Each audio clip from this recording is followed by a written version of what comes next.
আসসালামু আলাইকুম ওয়া রাহমাতুল্লাহ।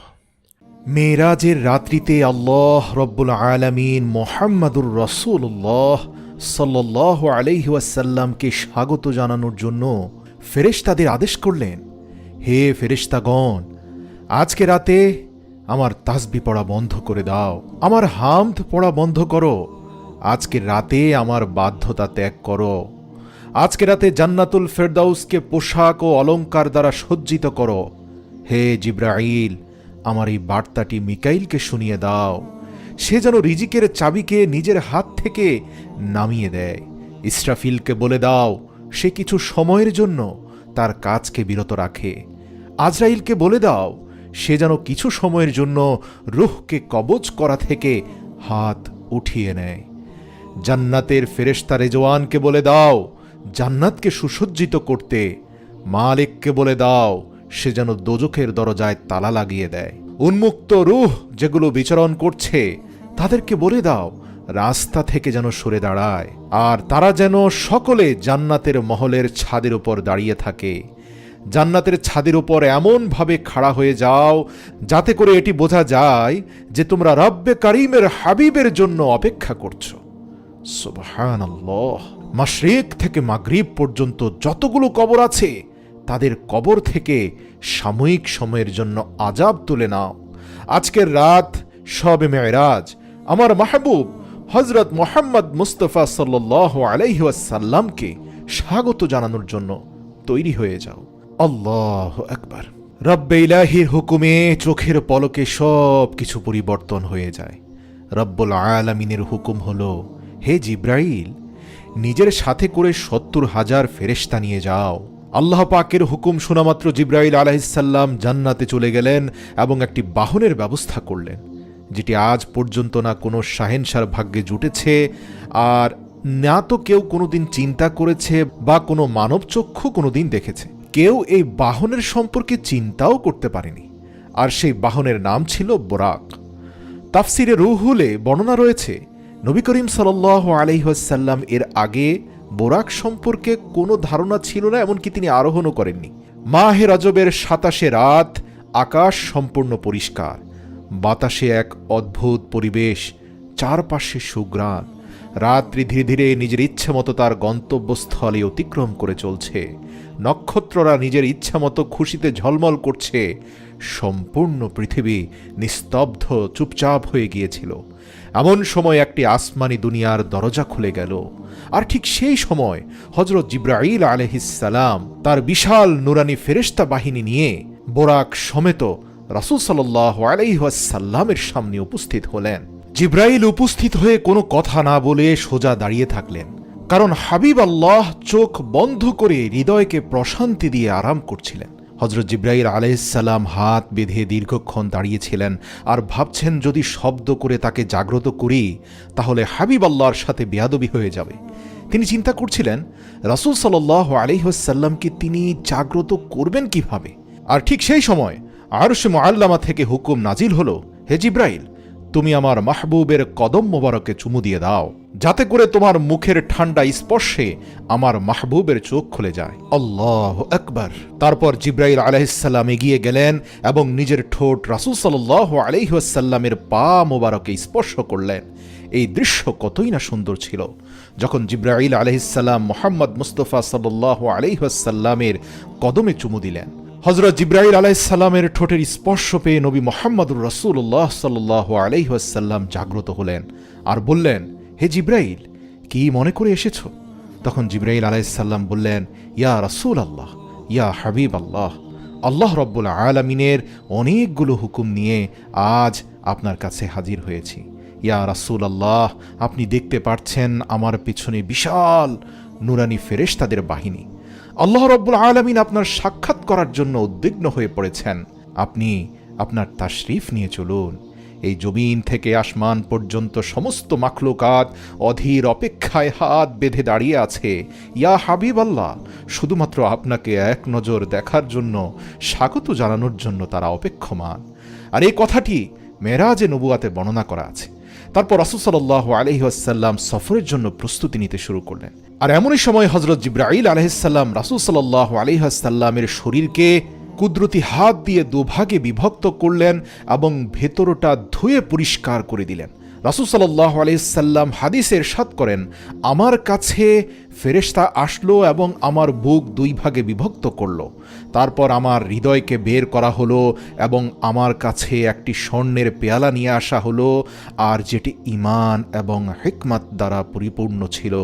তারপর আমার হৃদয়কে সেটি দ্বারা ধৌত করা হলো এবং যার ফলে আমার হৃদয় ঈমান এবং হিকমতে পরিপূর্ণ হয়ে গেল।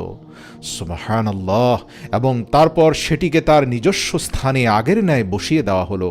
এটি বুখারী শরীফে এসেছে, কিন্তু মুসলিম শরীফে বলা হয়েছে হযরত জিবরাইল আলাইহিস সালাম আমার সিনাকে চিরে দুই ভাগ করলেন, তারপর আমার হৃদয়কে বের করে সেটিকে জমজমের পানি দ্বারা ধৌত করলেন, পরবর্তীতে সেটিকে আবার তার নিজস্ব স্থানে রেখে বন্ধ করে দিলেন।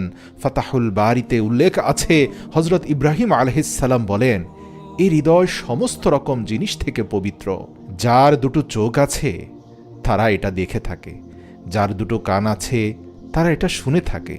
রাসূলের হৃদয়কে বের করে ধুয়ে পরিষ্কার করাতে অনেক শিক্ষা লুকিয়ে আছে, যার মধ্যে একটি হিকমত এই রকম যে এটি করার ফলে কিছু ঐশ্বরিক শক্তি যুক্ত হয়ে যায় এবং যাতে করে রব্বে ইলাহির দিদার করতে কোনো সমস্যা না হয়।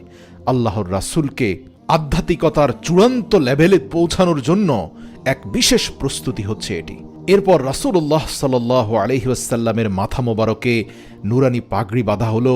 আল্লামা কাশবী রাহমাতুল্লাহি আলাইহি বলেন, শবে মেরাজে হুজুরে আকরাম সাল্লাল্লাহু আলাইহি ওয়াসাল্লামের মাথা মোবারকে যে ইমামা শরীফ পরানো হয়েছিল, সেই ইমামা বা পাগড়িকে হযরত আদম আলাইহিস সালামের জন্মের থেকেও ৭,০০০ বছর আগে তৈরি করা হয়েছিল। ৪০,০০০ নুরানি ফেরেশতা এর সম্মান এবং দেখভাল করার জন্য চারপাশে দাঁড়িয়ে থাকত।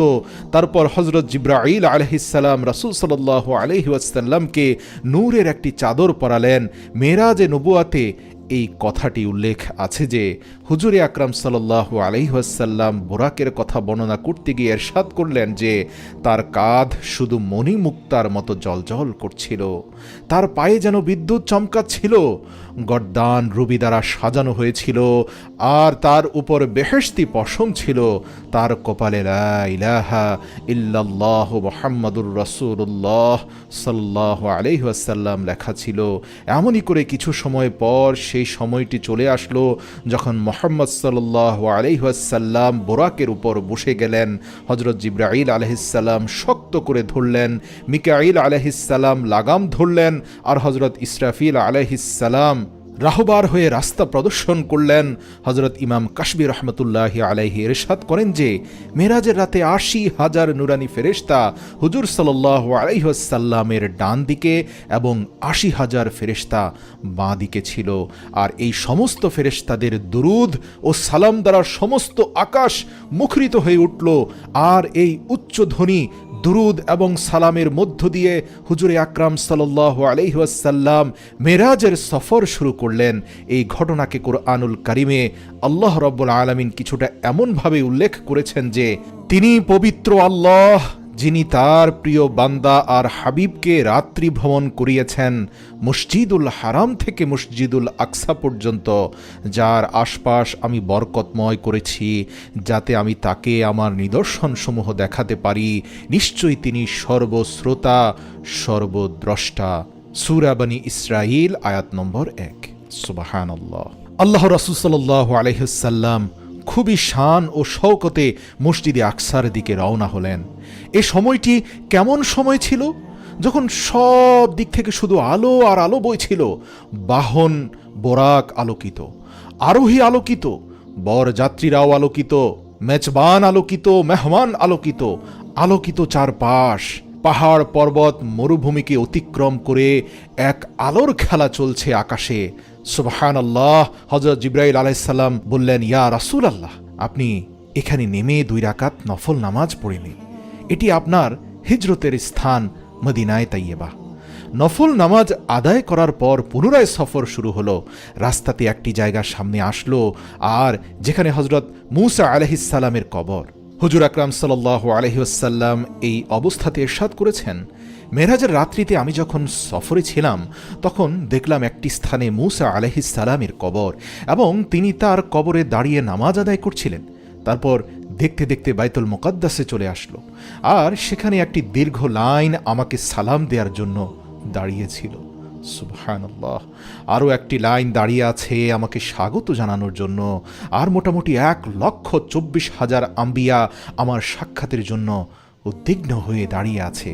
এরপর রাসূল সাল্লাল্লাহু আলাইহি ওয়াসাল্লাম সেই জায়গায় তাশরিফ নিয়ে গেলেন, যেটিকে বাবে মুহাম্মাদুর রাসূলুল্লাহ সাল্লাল্লাহু আলাইহি ওয়াসাল্লাম বলা হয়ে থাকে। হযরত জিবরাইল আলাইহিস সালাম একটি পাথরের কাছে আসলেন। এরপর হযরত জিবরাইল আলাইহিস সালাম সেই পাথরের উপরে আঙ্গুল দিয়ে একটি ছিদ্র করে দিলেন, আর সেই বোরাককে সেখানেই বেঁধে রাখলেন। আর এটি তাফসির ইবনে কাসিরে উল্লেখ করা হয়েছে। এরপর রাসূল সাল্লাল্লাহু আলাইহি ওয়াসাল্লাম মসজিদুল আকসাতে প্রবেশ করলেন, আর সেই পুরো স্থান জুড়ে শুধুমাত্র আলো চমকাচ্ছিল।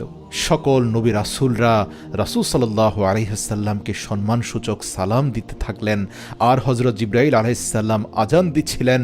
সমস্ত আম্বিয়া রাসূলগণ তার শানে দাঁড়িয়েছিলেন। যখন কাতার ঠিক হয়ে গেল, তখন রাসূল সাল্লাল্লাহু আলাইহি ওয়াসাল্লাম এগিয়ে গিয়ে ইমামতি শুরু করলেন, আর সমস্ত আম্বিয়ায়ে কেরাম রাসূল সাল্লাল্লাহু আলাইহি ওয়াসাল্লামের পেছনে 2 রাকাত নামাজ আদায় করলেন।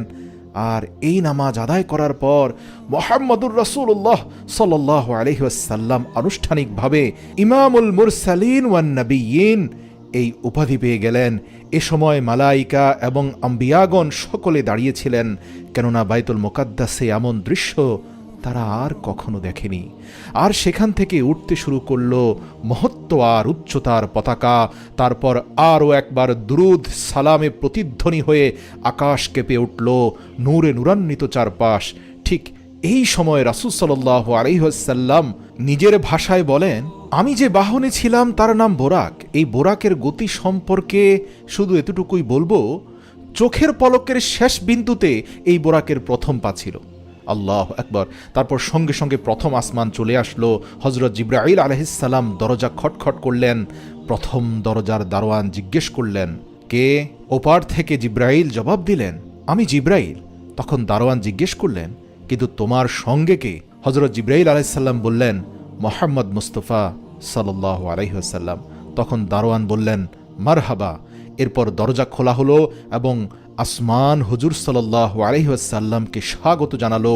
দ্বিতীয় আসমানে হযরত ঈসা আলাইহিস সালাম এবং হযরত ইয়াহইয়া আলাইহিস সালামের সাথে হুজুর সাল্লাল্লাহু আলাইহি ওয়াসাল্লামের সাক্ষাৎ হলো। তৃতীয় আসমানে হযরত ইউসুফ আলাইহিস সালাম স্বাগত জানালেন। চতুর্থ আসমানে হযরত ইদ্রিস আলাইহিস সালাম, পঞ্চম আসমানে হযরত হারুন আলাইহিস সালাম, ষষ্ঠ আসমানে হযরত মূসা আলাইহিস সালাম এবং সপ্তম আসমানে আল্লাহর বন্ধু এবং মুসলিম জাতির পিতা ইব্রাহিম খলিলুল্লাহ এর সাথে দেখা হলো এবং তিনি মুহাম্মদ সাল্লাল্লাহু আলাইহি ওয়াসাল্লামকে স্বাগত জানালেন। সুবহানাল্লাহ, আল্লাহু আকবার।